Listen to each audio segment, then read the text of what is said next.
writes and directs Kaiju Glam Metal Shark Attack, a 2024 low-budget schlockfest from SRS Cinema.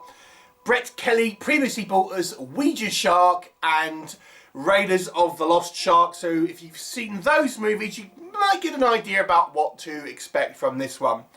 Now, let's be honest, what do you expect from a movie like this?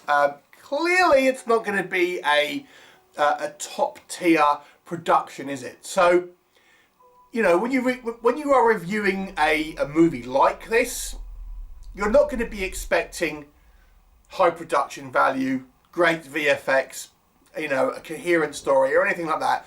But could you expect a fun, silly romp? And I think that's the way to kind of like judge this movie, about the movie that it's trying to be. I always find these movies a little more difficult to review in a way, because it's meant to be shit. It's meant to be a silly joke of a movie. So, what is the story?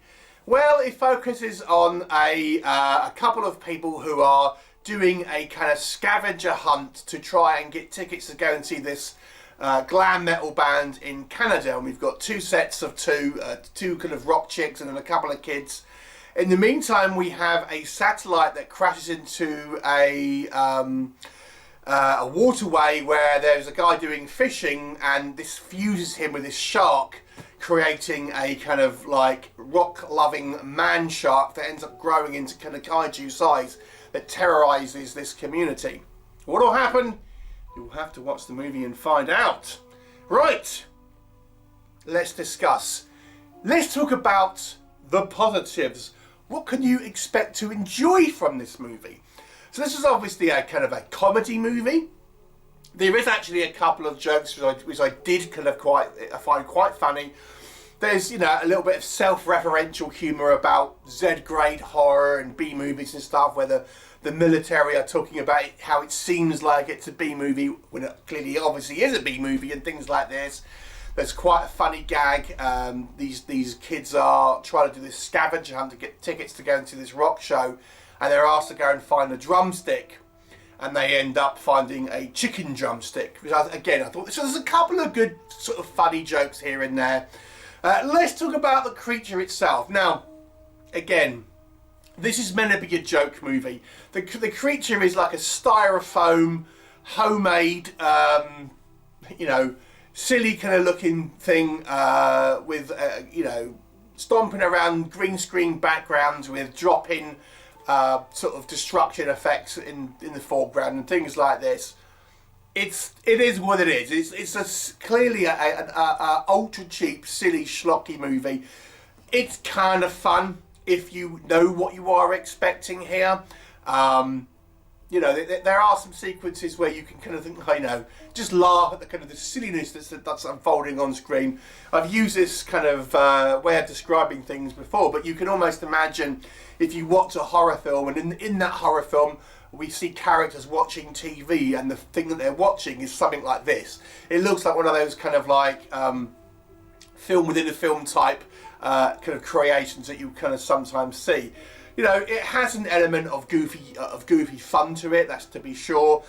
Maybe it's a one-joke film. In actual fact, definitely it's a one-joke film that is maybe stretched beyond its natural life, shall we say. We do get a kind of a fight between this giant kaiju shark and a kind of mech towards the end, which was quite fun.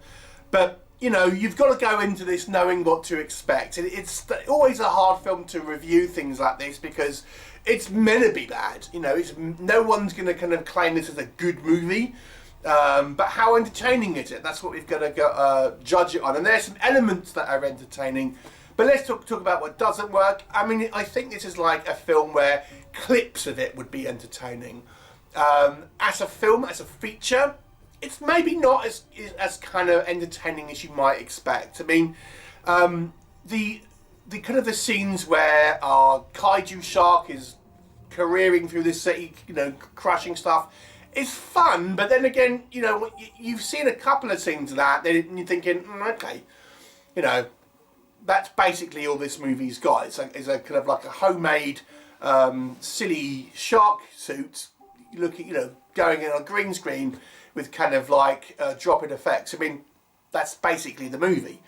And then we kind of get the human live action stuff kind of interspersed with that. And again, there's a couple of funny jokes here and there, but ultimately it's not as crazy as you would expect. I mean, like, again, this is obviously a very low budget movie, but you would expect this to be absolutely batshit, and I just don't think it really ever is. It's kind of like diverting and sort of silly for sure, but it never really feels like this is just an absolute bananas movie that's going to be this psychedelic kind of like movie that's going to kind of mess with your head and just have all these like weird visuals and stuff like that. It never really is that. It's just kind of like ultimately very much a silly homemade film, and that's kind of what it is. The concept, I think, is stretched out. I do think like this could have made for a fun short, and I think it's just maybe where this movie would have existed, and maybe be a little bit more kind of like better in a way, where it's just, you know, it's not outstaying its welcome. We're just having this crazy little concept for 10 to 15 minutes, and then, you know, it's a kind of one and done, and you can kind of move on. As a feature, as I say, this one joke movie, it ends up becoming, okay, we've now seen all of this movie has got to offer, and it really doesn't, you know, go anywhere new outside of this kind of like one joke premise. The human characters, you know, they're what you expect in a film like this. If you've seen the likes of Ouija Shark and the stuff, it's nothing, you know, no real kind of like fun to be had, to be honest with you, outside of a few kind of like amusing moments spotted with, you know, spotted here and there within the movie. You know, it's maybe a film you could put on in the background and stuff like that while you're doing something else, and just like every so often look up and kind of like and look at some of the kind of the funny visuals. But ultimately, it's a kind of a silly concept stretched out to a feature length, which I think kind of outstays its welcome and really isn't as crazy as you'd probably expect. It's a 3 out of 10. I mean, this is never going to be a high score, this movie, let's be honest, but it's maybe a little less entertaining than you might think. 3 out of 10, have you seen it? What were your thoughts? Leave me in comments and I'll look forward to seeing you next time.